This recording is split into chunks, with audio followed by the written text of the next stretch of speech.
Well, howdy, howdy, howdy. Nearly Senior Citizen here. Greetings, boys and girls, and welcome to this brand new day. It is Monday morning, and I am very sorry. No hamsters this morning. Not that I don't want to. It's just down in her cage. Little Gojira is fast asleep inside of her mason jar. I tapped up against the side of her cage. She didn't even budge. And then there's Thigmo right here. I went and I lifted up the lid of his Petco box. It's on its side, so the top part kind of flops down. Looked inside, and he's curled up and sleeping. So I'm not going to wake them up. I let them sleep right now. They're such happy, sleepy little fur balls, and it's awesome. And my sincere apologies. Good golly, Miss Molly. I've been talking for 10 minutes. Singing, too. Well, quietly. After all, the housemates and my neighbors are asleep, so largely? I don't even know what day it is. Is it Sunday? It is Sunday. No, it's Monday. I have no ideas. Some people should be awake, but I don't hear anybody in the world, so maybe there's been some sort of apocalypse and I'm the only survivor. Not that that would happen. By definition, in an apocalypse, people have said, what would you do in a zombie apocalypse? What would you do this? Well, what I would do would be simple. I would die. By definition, in an apocalypse, if 98% of everybody dies. It's impossible to adjust to people who know it's a bad thing to need fruit. My daughter has no knowledge of branches. Please do not burn ginger. Hi. I'm not going to assume I'm going to be part of the 2%. I mean, I'm going to fight for survival every last moment. If I'm fighting off zombies or whatever, I'm going to try and live another 30 seconds. I'm not just going to fall over and die. I'm just saying that by definition, in an apocalypse, most people's plans involve dying. So yeah, I'm fully expect if there's a horrific earthquake or that kills most people. I am most people. I don't expect to survive something like that. I mean, like a big earthquake, yeah. I mean, there's no huge death thing just immediately from that unless it's a mega quake and you're in some place where falling buildings or trees. But but like a zombie apocalypse or disease that wipes out 95% of the population, the odds are I'm gonna kick off from that. Especially I'm getting older now, so yeah, my plans are generally try to live for another 30 seconds until I die. And I am incredibly nasal. I don't know if it's a cold or if it's just allergies, because I'm allergic to leaf mold. We're heading into spring, and even though it's been mighty cold, it's also been slowly warming up during the daytime. And wet forest outside my house here. A lot of leaf mold everywhere. So, I mean, not leaf mold, there's not a lot of leaves left. But falling vegetation. There's pine needles galore from the evergreens outside. There's just regular plant life that dies, and that stuff molds, and then spores get into the air, and my body does not function well with that stuff. I've had chronic sinusitis my entire life, where I've been a mouth breather for most of my life, and not liking that because I'm snobbish that way. Not on purpose. I'm finding all sorts of snobbish things from way, way back when I was a child. But mouth breathing is one of those. It's like, you've heard the things. It's like, oh, the mouth breathers out there. It's like, yeah, you're assuming that mouth breathing means you're dumb. But it's like, I've never been able to breathe properly through my sinuses. It's only been like the past couple of years my sinuses have cleared up that I can actually breathe through my nose at night. I mean, most of my life I have had to, by choice, not by choice, but by necessity, had to breathe through my mouth or I would suffocate. So, yay! So, it could be a cold. I mean, I go out traipsing in really cold weather at night, and I go out, stuff like that, and people get viruses all the time. And unfortunately, As we've been discovering more and more, whenever you have a common cold virus, all of your symptoms you get, that's not from the virus. That's just your body's immuno-overreaction. It's just, for whatever reason, it flips out and goes overboard. And every single symptom you have from a cold is from your body flipping out, not from the actual virus itself.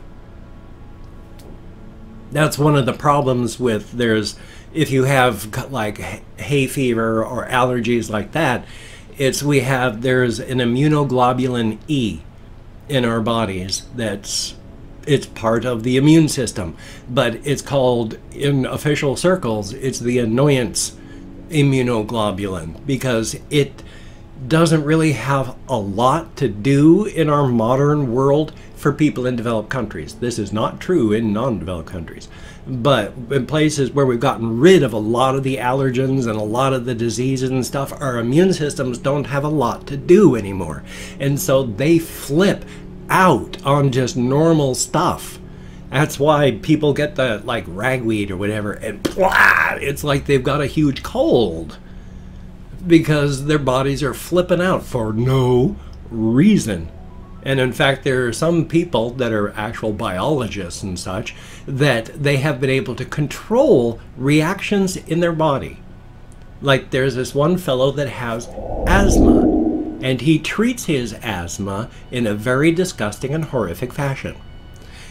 He takes and infects himself with the parasitic hookworm to control his asthma. Because when his body is fighting the hookworm infection, he doesn't have the annoyance issues of things.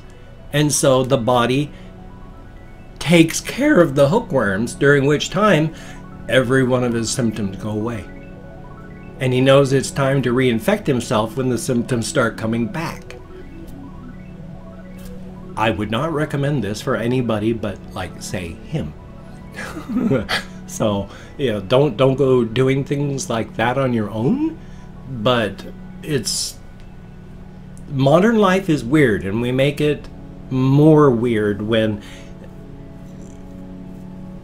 you need to take your children when they're very young and let them play in nature type areas. They need to do things like eat dirt and get little micro cuts and get involved in the world.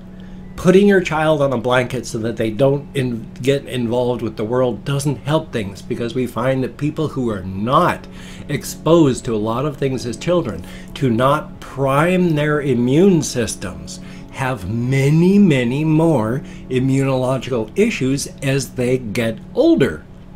Their systems just aren't prepared and ready. And being, oh, you've got to be so careful. No, we be careful by getting your child vaccinated so that when they go around in the world, they're going to be okay. Vaccinate your children. One of the things that really bugs me so much about this entire thing, about the anti-vaxxers, with their, which has been so thoroughly debunked, this whole autism is caused by vaccines, so don't vaccinate your children, it's stated right there that they would rather have a dead kid than an autistic one. And that's nasty. That's evil. If I got me a kid, I'm going to be happy that they're alive. And I'm going to do my damnedest to make sure they stay that way. What I especially find irritating, infuriating, and at the same time, trying to get that space so it's proper. At the same time, it's like the hand of God saying, knock it off.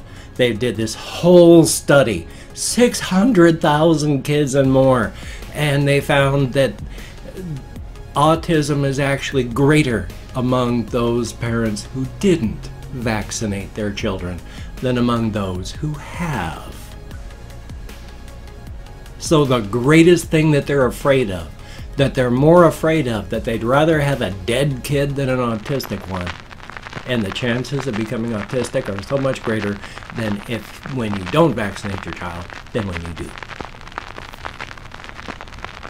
Anti-intellectualism has been a problem for a long time. I mean, back in ancient Greece, Plato and all those, I mean, in the really horrific places that they were, debated things like, you know, I can't even remember where I was. Oh yes, anti-intellectualism, and how hard it is to get people to not be afraid of and terrified of smarts. And we have so much of that happening even in the modern world. And with rising anti-intellectualism in the United States, of course, ramped up and stoked by, well, guess who. So I'm not going to really get into that because I don't want to infuriate myself, since I am a liberal, left of center, and I believe in things like freedom and all that. So it's like you say, how can you believe in freedom when you want to censor free speech? It's like, I would never want to censor free speech. I just don't like things like, you know, hate speech and stuff like that. If you can't do things, talk about stuff without like dehumanizing somebody, that you're doing that on purpose. And, you know, maybe it ain't censorship, but knock it off. So I'm really big on this sort of look today. That's one thing I've gone like a, if I want to look and sound unhinged, I don't. A lot of people apparently to do that, they like try to throw on a southern type accent to make them sound sort of inbred. No, when I do that, it says I just got the one eye shut, halfway shut, and the other one wide-eyed, because I'm not of any particular type. I'm just something snapped inside. Oh, I understand entirely. That sort of thing. Oh, goodness gracious. I have been, as you've noticed, rearranging things because it's been such a mess. And my stuffed animals that I had in here, Amelia, I would come in here in the morning to find more of them pulled down because she's bored and looking for stuff to do, and she's pulling the animals down. And it's just, I've had so much stuff. Like, I've had my comic books, a stack of comic books back behind me, and then that's accumulated some other stuff around it, and then I wanted to have other things around me, but there's no shelves. Those bookshelves back behind me are the only shelves, the only things I can put things on here. So if I want stuff around me, it has to go on the floor. And so I've been accumulating floor things. So it's not a mess. I mean, it's a mess. It's not a pigsty mess, but I've had my colored pencils down here, and then my tablet to write on down here, next to another thing that I've got down there, and another thing that's here, and that just accumulating stuff that I want around, but I'm not using immediately, but don't have any place to put, so it's been floor stuff. And finally, last night, it's just, it's starting to remind me too much of my alcoholic days. So I got a box, I started boxing up some of the stuff, and then just got a wild hair going.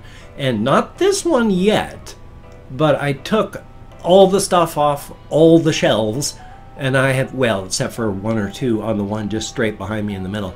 And I just took everything off, and I've been rearranging stuff so that it looks differently, and hopefully it can be seen and such. So this one I gotta work on. I have a whole bunch of PS3 games I've put into a box I'm finally putting away. I mean, I haven't had a PlayStation 3 now for like about 3 years.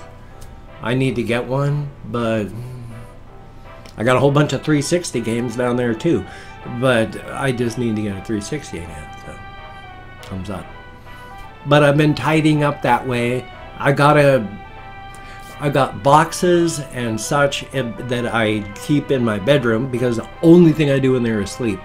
So I don't care that I'm storing stuff in there. So I've got stuff from the storage unit and my wife's stuff still, and I got cardboard boxes, and it's not a mess. It's all stacked nicely. It's just, if I'm not using it, if it's just a box of memories, but I'm not doing anything with it, then there's no real reason to hang on to it. So I'm going to be going through that stuff after I finish up here and getting rid of a whole bunch of my things and a bunch of my wife's things. I'm not sad about getting rid of my stuff. I mean, that's not an issue. It's just, once again, just letting go. Having to let go. I mean, Jennifer's gone. Here's what's left of her. Plus, let's see if I can reach it. Yeah, it's right here. Before she perished, you know, she cut off a lock of her hair on this day. So, I've still got that. Keeping mementos of the dead. It's like, I don't know how to let go. But then humanity as a species doesn't either. And I'm a human. And hey, I've opened up 24 hours worth of comments in my community tab, and I'm going to go through and thank 20 to 25 people for having left me a comment. Now, I'm not reading the comments right now. I'm going to read them afterwards. Thumbs up each one I do. Answer as many as I can, but for right now, I'm just thanking you for having left a comment. A good comment, a bad comment, and a different comment. The fact is, you left me a comment. Thank you so very much. It is appreciated. If I mispronounce the username, no disrespect is intended. I'm an American English speaker. We're just not good at that sort of thing. I'm better than most, but that, no guaranteed results. And of course, oh yes, it's a range of 20 to 25 because even though I'm counting an American Sign Language on the fingers of this hand, with my depression, fibromyalgia, widower brain, post-acute withdrawal syndrome, I got so much going on that I'm only slowly being able to take care of. I do my best. So, with my chroma, we have Christian, thank you so very much, and Stephen Main, greatly appreciated. Chris with an apostrophe, thank you so much. And Disbro, thank you. Timo Eric Van B, greatly appreciated. And Rage with an I, R-A-I-G-E, thank you very, very much. Thomas S, greatly appreciated. Pass the Jelly, heck of a name, thumbs up and thank you. Kathy Kit's Cat, greatly appreciated. And Denial, thumbs up and thank you. Radioactive Bullet, greatly appreciated. Sebastian Ferris, thumbs up and thank you. One Son of a Biscuit, heck of a name, thank you. And King Swift, KVNG Swift, thank you very, very much. Ajax, thumbs up. Mark's Chair, greatly appreciated. Pandora NYC1, thank you very, very much. Balderino Cripperino, heck of a name. And Ellie Zing, thank you very, very much. And then we have David Salazar, thumbs up and thank you. And Tundra Keeper, always good to see you in the comments. Batman Scrub, son of a gun. And Hawkwinds, I think I lost it, I'm not quite sure. But, and Angel Tirado, thumbs up and thank you. Greatly appreciated. You all get me out of my head, into the world, dealing with real life. Thank you very much. It is appreciated. Yay! Well, goodness gracious. The sun keeps coming in. It's piercing right into my eye from where I'm pointing it off screen there, where you can't even see what I was doing. But the sun's coming right in and it's like a needle in my eye. So, if you can check out my various links, I have Twitter, Facebook, GoFundMe, Patreon.com, NearlySeniorCitizen.com.